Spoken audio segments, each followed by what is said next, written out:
डोंबाडे साहेब, उपस्थित सर्व बंधू आणि भगिनींनो, आज मी खास उल्हासनगरवरून आमचे सहकारी मित्र डोंबाडे साहेब यांच्यासाठी मी आलेलो आहे.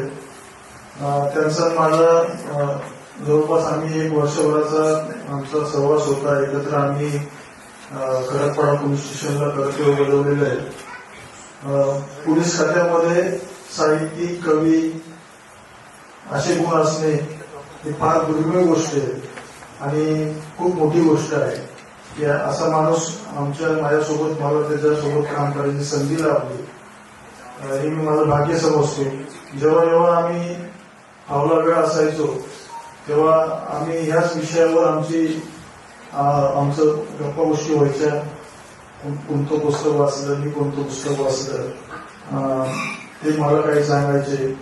आणि ज्यावेळेस त्यांचं ते पहिली कादंबरी त्यांची मिथून नावाची त्यांनी ते पुस्तक रूपाने प्रसिद्ध झाली, त्याविषयी सुद्धा आम्ही चर्चा करायचो. त्यांच्याकडे मला ती माहिती मिळाली होती.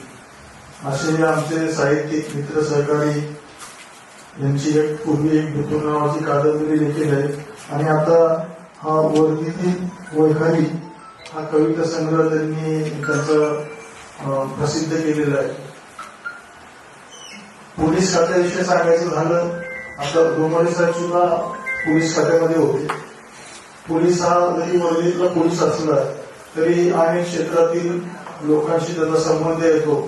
आणि म्हणजे डॉक्टर असेल, इंजिनियर असेल, आयटी क्षेत्रातलं काम करणारा असेल किंवा कॉर्पोरेट मधला असेल किंवा सर्वसामान्य वस्तीमध्ये राहणारा, झोपडपट्टीमध्ये राहणारा काही लोक असतील, या सगळ्यांशी संबंध आल्यानंतर तो एवढा परिपूर्ण होतो की जरी त्याचे शैक्षणिक पात्रता बघितली आमच्या तर साधारण आमच्या पूर्वी 10वी होतं, 8वी होतं, नंतर 10वी झाला, आता 12वी आहे.